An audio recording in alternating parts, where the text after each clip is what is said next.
Hello students, how are you all? Today I am going to start objective chemistry for JEE Mains, NEET and CAT. And today I am going to start physical chemistry chapter, states of matter. Now let us look into the what is a matter. The matter is defined as anything which has mass and occupies space is called matter. So matter must satisfy two conditions. The first condition is it has mass. Anything which has mass. The second condition is occupies space. It occupies space. Anything which has mass and occupies space is called as matter. Example you can take. I am taking a piece of chalk. This piece of chalk has a certain mass. And this piece of chalk is occupying a certain space in this universe. So the piece of chalk is a matter. You can take a duster.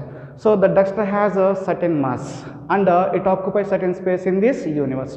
So the duster is a matter. So anything which has mass and occupies space, we have to call them as a matter. So there are many examples around us matter. So anything that has mass and occupies space comes under matter.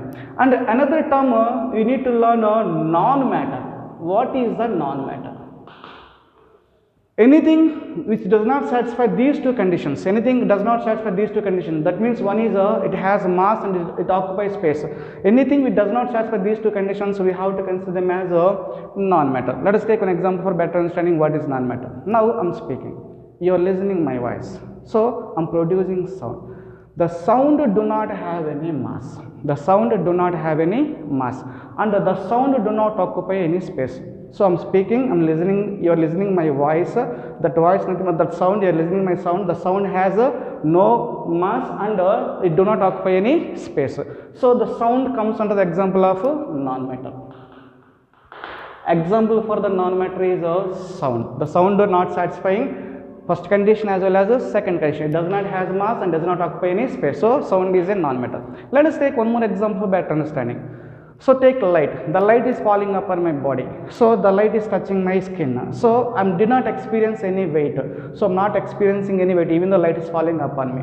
And the light do not occupy any space. So light is not satisfying these two conditions. Light do not have any mass and light do not occupy any space.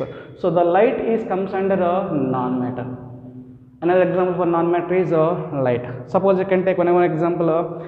Take a piece of paper, burn it. If you burn the piece of paper, so you will get the piece of paper generate heat energy after burning. So that heat do not have any mass. Heat do not have any mass and do not occupy any space. So the heat not satisfying these two conditions. So heat also comes under non-matter. So like this there are many examples for non-matter. So how do I identify matter and non-matter? Anything that has mass that and occupying space, anything which has mass and occupying space, we have to call them as a matter. And anything which does not satisfy these two conditions, we have to consider them as a non-matter. Example, sound, light, heat, etc. In states of matter, the first topic we have is intermolecular forces. Intermolecular forces. This is the first topic in states of matter, intermolecular forces. The intermolecular forces is defined as the force of attraction or repulsion between the interacting particles are called as intermolecular forces. What is my point meaning is, I am taking a particle, this you can take an atom or molecule. This is one particle and this is another particle. Right, this I am labeling as A and this I am labeling as B, two particles. So when these two particles are being close to each other, between these two particles attractive forces is developed. One force is attractive force. One force is attractive. Whenever the two particles are being close together, when the two particles are brought close together, the attractive forces is developed. And when the two particles are very close to each other, in such case there is a repulsion also will be, repulsive force also will operate. So repulsive force. So there is attractive forces as well as repulsive forces occur between that whenever the two particles are came close to each other. So these attractive and repulsive forces together we are calling as intermolecular forces. The intermolecular forces are nothing but the force of attraction or the force of repulsion. The force of attraction or repulsion between two interacting particles. Between the interacting particles are called as intermolecular forces. I think got what I mean is these particles maybe we can take atoms. We can take atoms or molecules. So these are nothing but we are taking them from particles. The force of attraction or repulsion between the interacting particles, that particles may be atoms or molecules, is called as intermolecular forces. I think got what is the meaning of intermolecular forces. So I'm taking alone attractive forces. The attractive forces alone we are calling as van der Waals forces.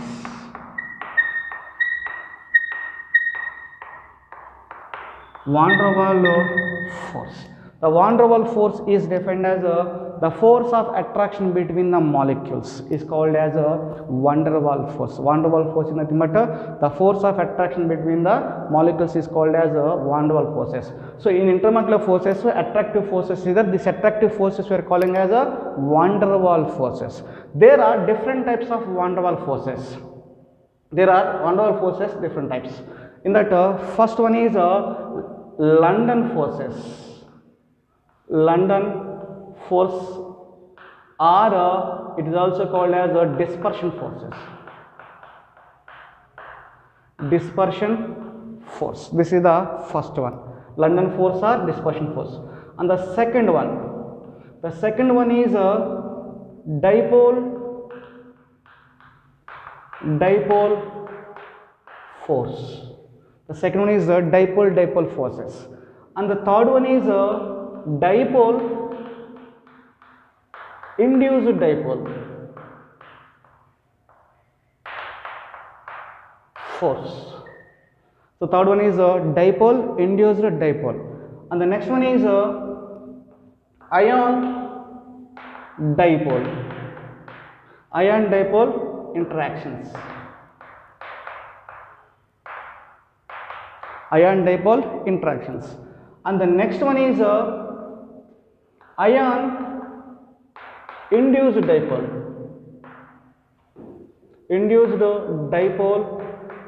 forces. Ion induced dipole forces. And another example is hydrogen bonding. So another one is hydrogen bond. This hydrogen bond we are taking as a separate category. So all the particles do not have hydrogen bonds, so that the hydrogen bonds is taken as a separate category. Of course, it is also attractive forces between the molecules. So hydrogen bonding will study in a separate category. So these are the different types of van der Waals forces. The first one is London forces. Van der Waals force is nothing but the attractive forces between the force of attraction between the molecules is called as a van der Waals force. So intermolecular forces, in that attractive forces we are taking as van der Waals forces. Attractive force we are calling as van der Waals forces. So the van der Waals forces are different categories. They are London forces or dispersion forces. Second one is dipole forces, dipole induced dipole forces, ion dipole interactions, ion induced dipole forces, and hydrogen bonding is a special category we will discuss. So these are the different types of van der Waals force. The van der Waals force is defined as the attractive force between the molecules is called as van der Waals force. Now let us discuss different types of van der Waals forces one by one in detail. Next, dispersion forces. This is the first van der Waals force. The dispersion forces are also called as London forces.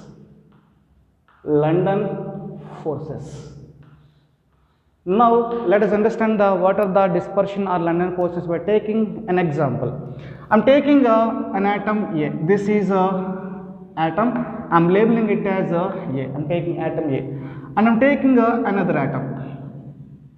So this atom I'm labeling it as B. I'm taking neutral atoms, so atom A and atom B. Even I can take non-polar molecules also. To express the dispersion or London forces, we can take non-polar molecules.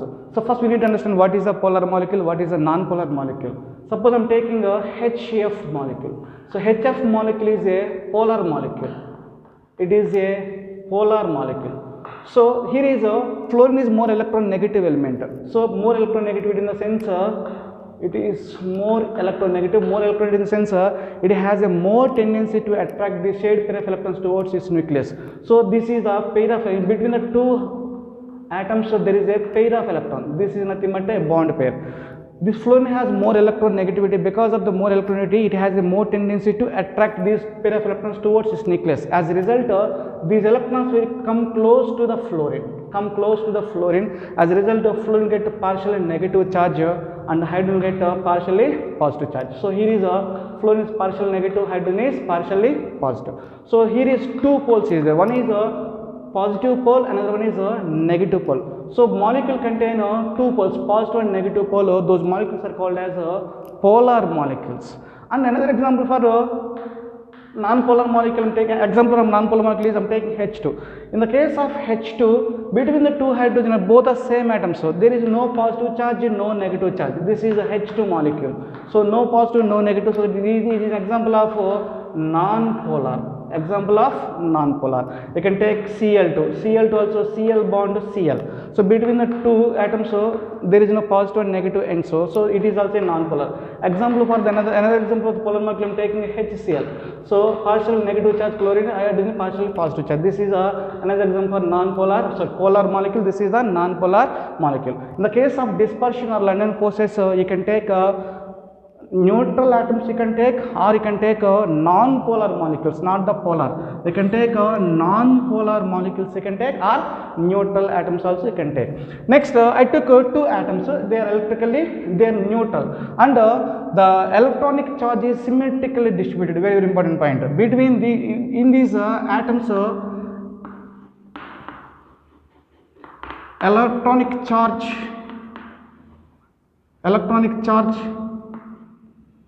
is symmetrical.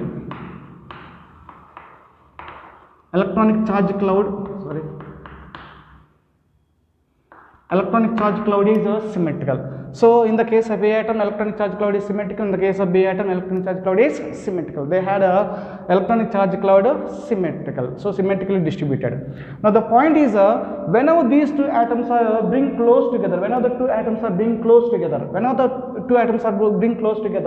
then here is electrons are distributed. The electronic charge cloud will be and become unsymmetrical. Initially it is symmetrical. There is a symmetrical electronic charge cloud in these neutral atoms. Whenever these two atoms are being close together, the symmetrical distribution of electronic charge cloud becomes unsymmetrical. So as a result, the dipoles will be developed. So here I am taking this positive charge. Here is electronic charge cloud, and this is a positive charge. So electronic charge cloud more on the right hand side. A atom A with atom A with more electronic charge cloud. So atom A with more electronic charge cloud. On which side is there? Positive charge is left hand side, and here is a negative charge is on right hand side. So atom A with more electronic charge cloud on right hand side, simply. So on right hand side. Then because of whenever two atoms are brought close together, instantaneous dipole is developed in this case. Whenever the instantaneous dipole is developed, because of this one, this atom also will get a dipole. So this is a induced dipole. Induced dipole in atom B. So atom B has a induced dipole. Because of this atom A, so it got a dipole, so we are calling it as induced dipole. So one side is positive and another side is one side is positive, another side is more electronic charge cloud on the right hand side, more negative is on the right hand side. In this case positive on the left hand side, more electronic charge cloud on the right hand side. So there is a induced dipole is developed in these two cases, isn't it? Next, second possibility is suppose this positive charge is here. I'm taking like this positive charge, and B atom will get induced dipole. So here is the positive charge. So A atom A with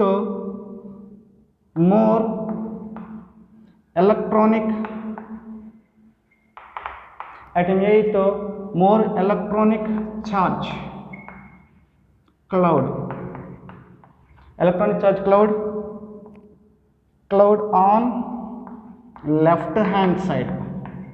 This is left hand side, and atom B with induced dipole, induced dipole in atom B. So this is the between these two force of attractions are developed. These type of force of attraction calling as dispersion forces or London forces. So the force of attraction between the two temporary dipoles, the dispersion force or London force is defined as the force of attraction between the two temporary dipoles is called as London forces or dispersion forces. And the interaction energy between these two particles, the interaction energy is proportional to 1 by r power 6. The interaction energy is proportional to 1 by r power 6. So here r is the distance between the two particles. Here r is the distance between two particles. R is equal to distance between two particles, interacting particles. So what are the particles are coming close to each other? Between these two particles, interaction. R is the distance between the two particles. Here is interaction energy proportional to 1 by r power 6. So this is dispersion or London forces. So dispersion or London force is defined as the force of attraction between two temporary dipoles. Between these two atoms, so there is no positive and negative poles is not there initially. So whenever these two atoms are brought close together, then between them poles is developed, between them attractive forces are developed as a result because of electronic charge cloud becomes unsymmetrical. Initially symmetrical electronic charge cloud, the symmetrical electronic charge cloud becomes unsymmetrical. As a result poles is developed. In this case this is the direction. So poles is developed. So these attractive forces we are calling as the dispersion forces are London forces. So this is dispersion or London forces. Next, and I am taking second one dipole. Moment.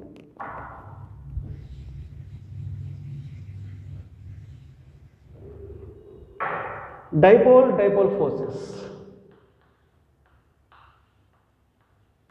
Dipole forces. Now let us understand what is the dipole forces by taking an example. I am taking an example hydrochloric acid HCl.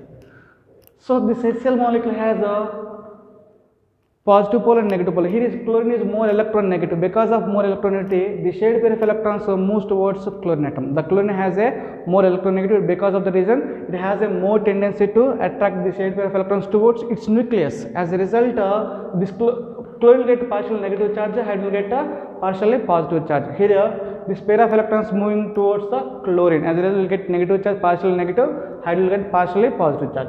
This is a both partially positive pole and negative pole, partial negative pole. So both positive and negative poles present in a single molecule we are calling as a polar molecule.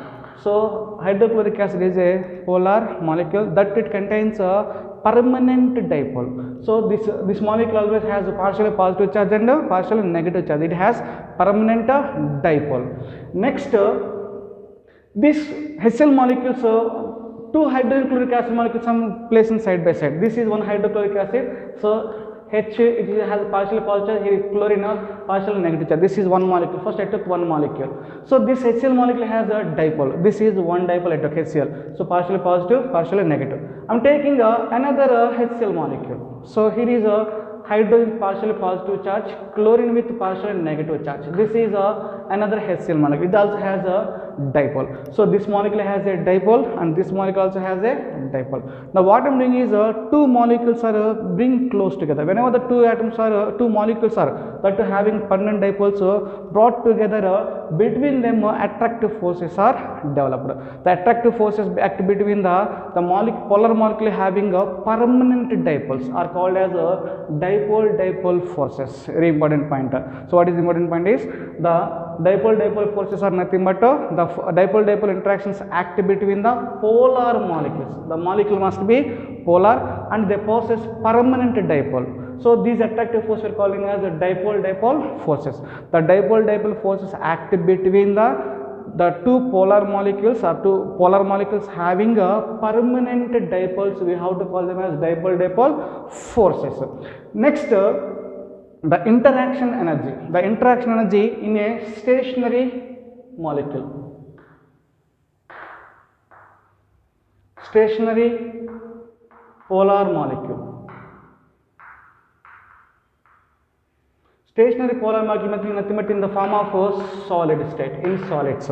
So the interaction energy in a solid interaction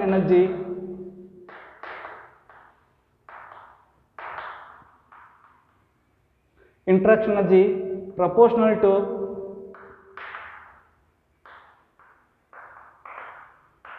proportional to 1 by r power 3. 1 by r power 3. Here r is the distance between the two interacting molecules. Between the two molecules, otherwise you can take particles also. Then it is in the form of a stationary polar molecule. If you take a rotating polar molecule, rotating polar molecule.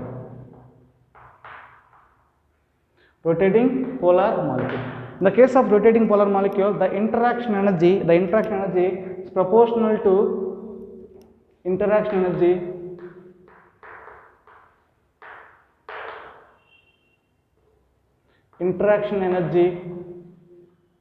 proportional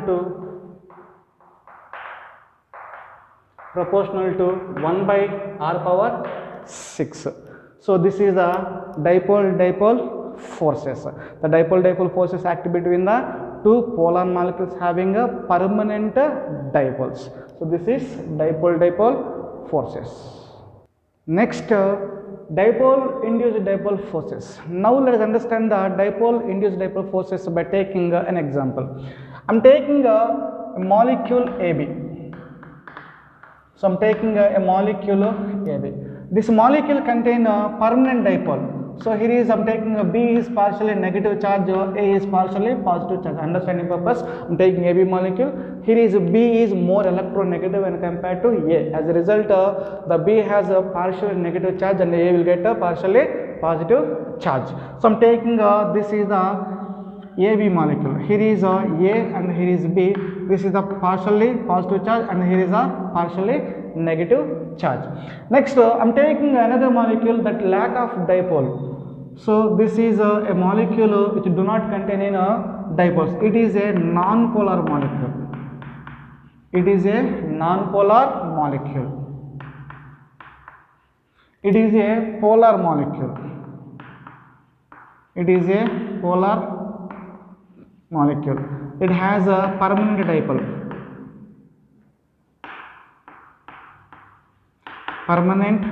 dipole. So it has permanent dipole. The dipole moves towards like this. This is the permanent dipole. Nothing got what is the dipole and induced dipole. So one molecule has a dipole, permanent dipole. So both the partially positive charge and partially negative charge in a molecule, it has one dipole, that too permanent dipole. And this non-polar molecule, it do not have any positive pole and negative pole. It is a lack of a dipole. It is a non-polar molecule.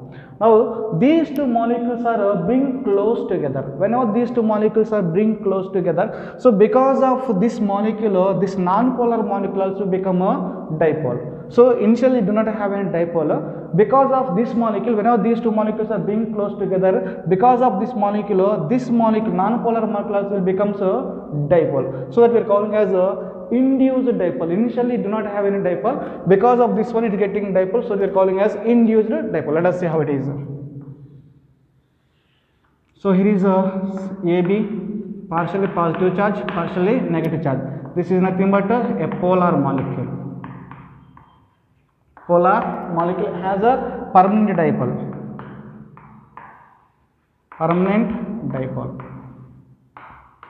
And this is the direction of the dipole moment. In this case, it also has a dipole. Here is a partially positive charge. Here you will get a partially negative charge. You can take partially positive charge and partially negative charge. So here is a non-polar molecule. Non-polar molecule with induced dipole. So this is the dipole moment direction. So look at this. Initially this non-polar molecule do not have any dipole, no positive and no negative ends. Partially positive, partially negative ends is not there. But because of this molecule it has a dipole, so that we are calling as this is induced dipole. So this type of dipole we are calling as a dipole induced dipole forces. So dipole induced dipole forces acts between the dipole induced dipole force acts between the are present between the one molecule having a permanent dipole, molecule having permanent dipole, and a molecule having a lack of permanent dipole. This molecule do not have any permanent dipole, lack of permanent dipole. So in these two molecules, the force of attraction, attractive force we are calling as dipole induced dipole forces. So the simple words, the dipole induced dipole forces acts between the molecules having a permanent dipole, one molecule with permanent dipole, and the molecule with lack of permanent dipole or lack of dipole moment, dipole we are calling as dipole induced dipole forces. And here also the interaction energy between the two molecules is proportional to 1 by r power 6. The interaction energy is proportional to 1 by r power 6. Here r is equal to distance between the two molecules. This is one molecule and this is another molecule. So this distance between the two molecules taking as r. Distance between two molecules. Distance between these two molecules. So this is a dipole induced dipole forces. Next, fourth one, ion dipole interactions. Ion dipole interactions. Now let us understand the ion dipole interactions by taking an example. I am taking NaCl dissolved in a water. We will get Na plus ions and Cl minus ions. Na plus and Cl minus ions whenever the NaCl is dissolved in water. Now water is a polar molecule. So I am taking water H2O. Here is oxygen is more electronegative, will get partial negative charge. Hydrogen is a partial positive charge. This is the hydrogen partial positive charge. So it is a polar molecule. So water is a polar molecule. So here is Na is a positive charged ion. Here is oxygen is a negative, partial negative charged. So between the Na plus is surrounded by this water molecule with a negative end. So let us see how it is. Na with positive charge. So oxygen, hydrogen. So this is a partial negative, this is a partial positive, this is a partial positive charge. So I am taking one more. Hydrogen. So is a partially positive charges, isn't it? I am taking one more water molecule like this. Here also has a partially positive and partially negative charges, all the cases. In these two cases also we have tried partial negative charges, partial positive charges. Look at this. So here is a Na plus is a ion. So Na plus is a ion. Na plus is a ion. And here is water is a polar molecule, it has a dipole. So force of attraction between the ion and the dipole. The force of attraction between the ion and dipole. So this is a ion dipole interaction. Here you can take Cl minus. Cl minus is a negatively charged. Cl is a negatively charged. So this negatively charged is surrounded by the positive charge, partially positive charged hydrogens like this. So partially positive charged hydrogen water molecule.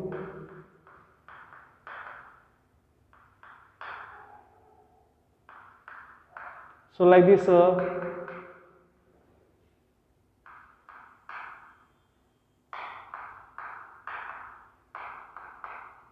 partially positive charged hydrogen.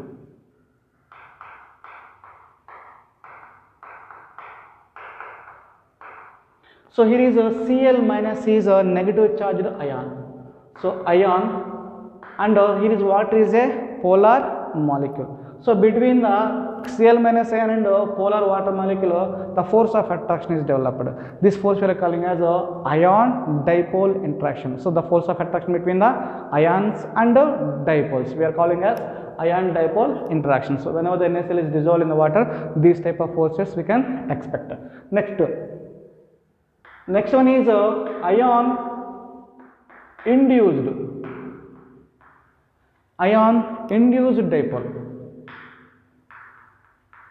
dipole forces. Ion induced dipole forces. So here itself again we have take ion.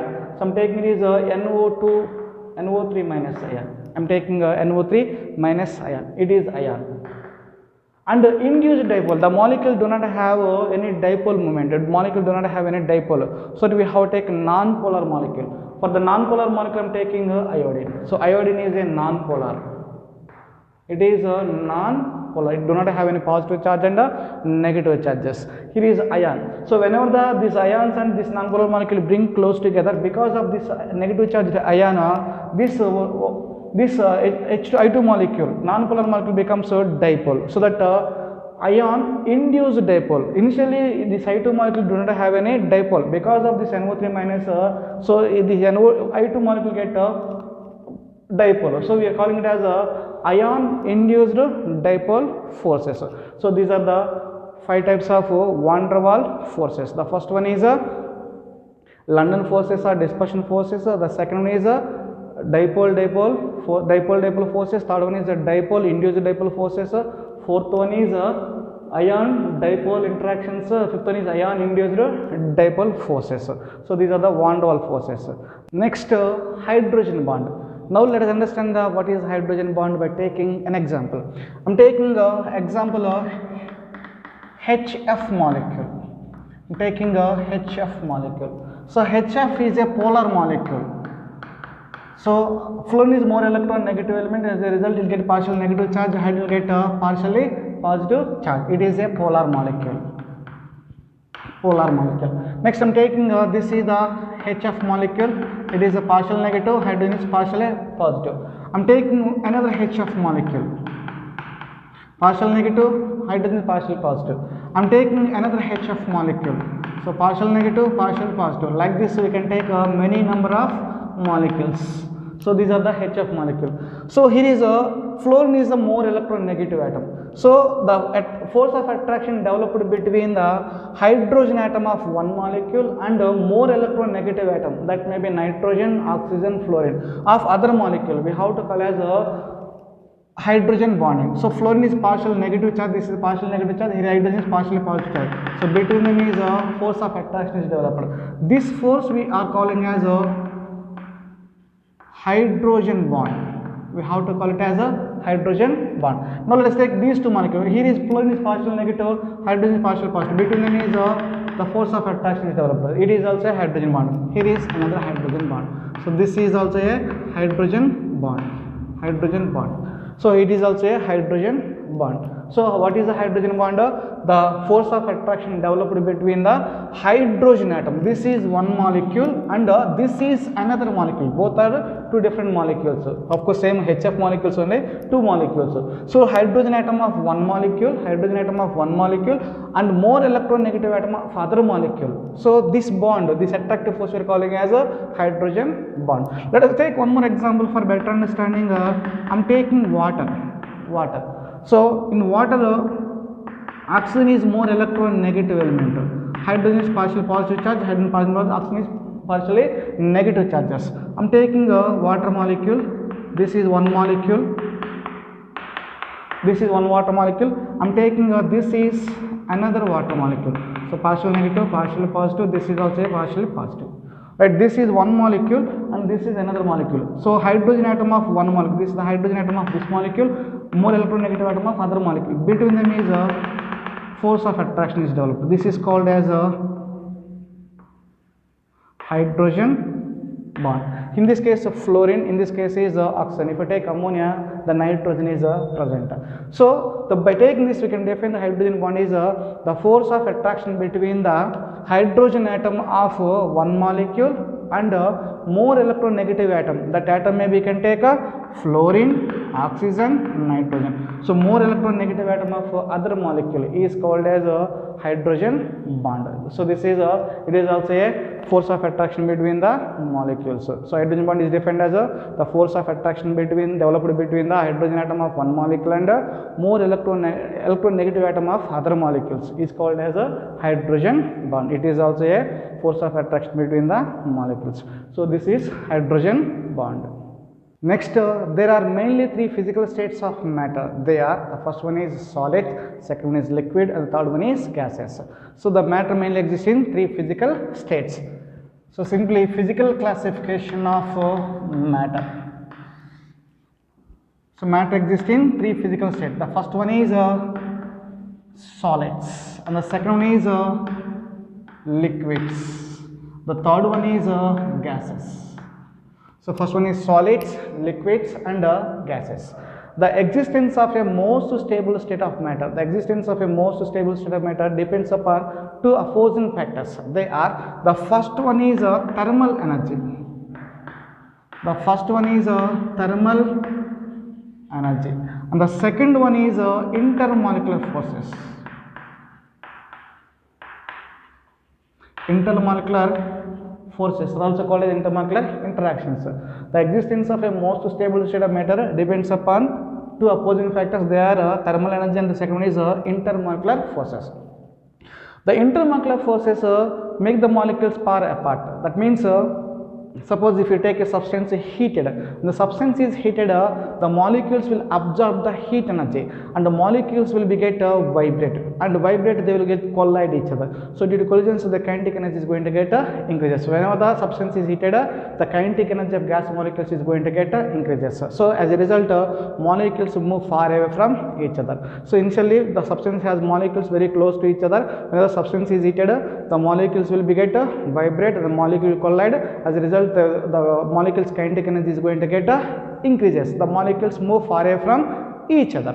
And in the case of intermolecular forces, molecules are far away from each other. When the molecules bring close together, between these two molecules attractive forces is developed. Because of attraction, the molecules come close to each other. So here is intermolecular forces bring the molecule close together. Here thermal energy making the molecule far apart. Both are working opposite. So thermal energy making the molecules far apart, and intermolecular forces bringing the molecules together. The three states of matter is the result of a balance between the thermal energy and the intermolecular forces. The three states of matter are the result of a balance between the thermal energy and the intermolecular forces. If you take, first I am taking gases, so in the case of gases, there is a less intermolecular forces, and intermolecular forces is very weak, as a result molecules are far away from each other. So when the intermolecular forces increases, molecules come close to each other, the molecules and the substance converting into liquid state. So in the case of gaseous state, molecules are far away from each other. So whenever the intermolecular forces increases, we will get liquids. So intermolecular again predominates, they will get solids. So So in the case of solids, there is a more intermolecular forces. Here is less intermolecular forces. So this is the predominance of intermolecular forces. Predominance of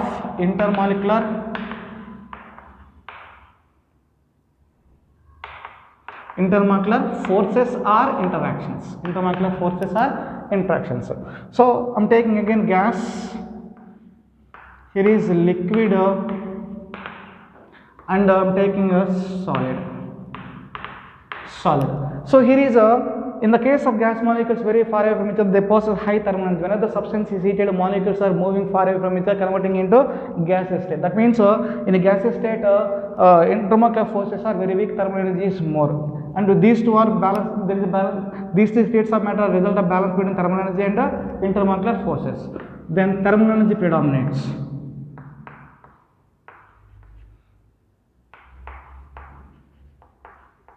Predominance of thermal energy.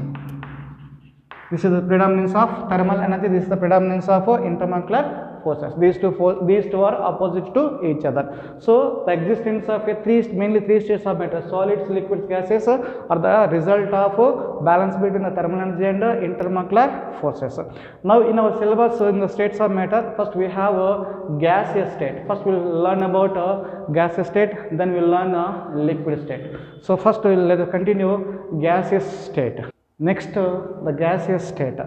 In periodic table, there are 11 elements exist in the form of a gases. In periodic table, there are 11 elements exist in the form of a gases. They are, the first one is hydrogen, nitrogen, oxygen, fluorine, chlorine. And the remaining elements are noble gases. What are the noble gases we have? Helium, neon, argon, krypton, xenon, and radon. So these are total 11 elements. 1, 2, 3, 4, 5, 6, 7, 8, 9, 10 and 11. So these are the 11 elements in the periodic table exist in the form of a gas, exist in the form of a gases. Next, let us look into the characteristic physical properties of gases. Characteristic physical properties of gases. In that first one, gases have neither a definite shape nor a definite volume. So gases do not have a definite shape and a definite volume. Gases have neither definite shape nor definite volume. Point number one. And the point number two is gases are highly compressible. So gases have large intermolecular spaces. As a result, we are able to compress very much. So what I'm meaning is, I'm taking an example. So this is a cylinder. I kept a weightless frictionless piston, and the cylinder is filled with gases. Right. So whenever the pressure is applied upon the piston will move down. The gas molecules will come close together. So between the gas molecule there is a large intermolecular spaces. The space between the two molecules is very, very large.